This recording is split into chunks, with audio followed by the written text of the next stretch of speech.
সারা রাত ঝমঝমিয়ে বৃষ্টি হওয়ার পরও সকালে কিন্তু আকাশের মুখটা ভারী বেজায় ছিল। সকাল থেকে আবার সেই একই রকমভাবে ঝমঝমিয়ে বৃষ্টি শুরু হলো। চারিপাশে জল জল আর জল, আর আকাশও পুরো ঘন কালো মেঘে ঢাকা ছিল। আজ স্কুলে ঈশ্বরচন্দ্র বিদ্যাসাগর মহাশয়ের জন্মদিন পালন ছিল। বাচ্চারা দেখো কত রকমের ফুল জোগাড় করে নিয়ে এসেছিল। আমরাও বোর্ডের ওপরে ঈশ্বরচন্দ্র বিদ্যাসাগর মহাশয়ের নামটা লিখে ওনার একটা ছবিও ওখানটায় ডেকোরেট করে রেখে দিয়েছিলাম বিভিন্ন রকমের কালারফুল ফুল দিয়ে। তো আমাদের হেড স্যার যিনি ছিলেন উনিও ছবিতে ফুল দান করে অনুষ্ঠানটার শুভ সূচনা করেছিলেন। আমরা শেষে একটি সুন্দর নাটকের মাধ্যমে আমরা সমাজকে একটা বার্তা দেখিয়েছি। তাই অনুষ্ঠানটি শেষ পর্যন্ত দেখার অনুরোধ রইল।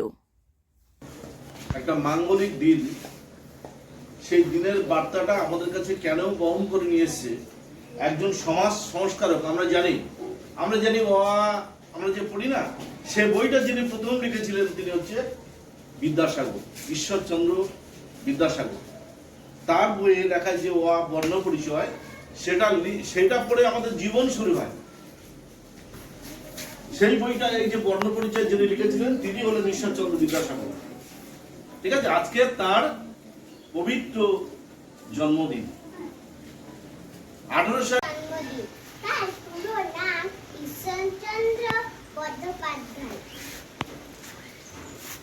1820 সালে 26শে সেপ্টেম্বর মেদিনীপুর জেলার বীরসিংহ গ্রামে এক দরিদ্র ব্রাহ্মণ পরিবারে তিনি জন্মগ্রহণ করেন।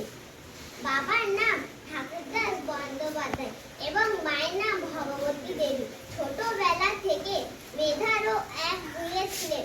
9 বছর বয়সে তিনি পাঠশালার পড়া শেষ করে কলকাতায় এসে সংস্কৃত কলেজে ভর্তি হন।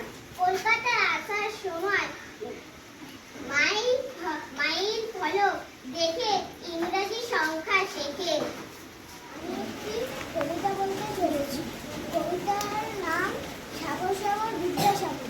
কবি ভবানী প্রসাদ মজুমদার। সাগর সাগর বিদ্যাসাগর, নীল সাগরের শেষ, আজ সবাই তাই খুঁজে নেয় তোমার জ্ঞানের রেশ। সাগর সাগর দয়ার সাগর, বিশাল তোমার মন, বীরসিংহ সিংহ সাগর তোমার আবন্ধন।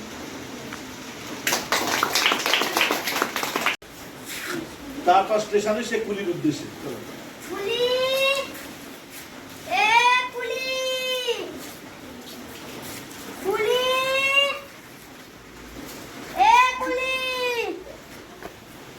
এখানে তো কোনো কুলি দেখতে পাচ্ছি না। তো এখানে কি কোনো কুলি নেই নাকি? আমি এত ভারী ব্যাগ নিয়ে ব্যানার্জি পাড়ায় কি করে যাব?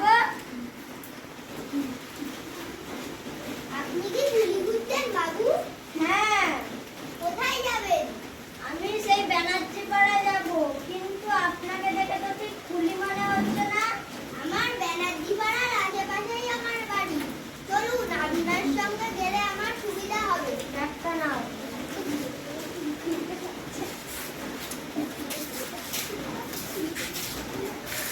নমস্কার ডাক্তারবাবু, আসুন আসুন, আমার মাকে দেখুন।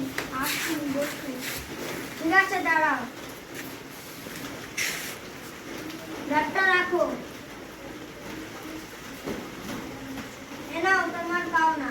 টাকা নিতে পারবো না। কেন? ডাক্তারবাবু, আপনি কাকে টাকা দিচ্ছেন? ইনি জানেন কে? ইনি কে? ইনি ঈশ্বরচন্দ্র বিদ্যাসাগর, মহাপণ্ডিত, গরিবের মা বাপ। ইস, আমার তো বড় ভুল হয়ে গেল। আমি যদি আমার এই ভারী ব্যাগটা নিজেই টাকাতাম, নিজেই চাকিয়ে আনতাম, তাহলে এই ভুল হতো না।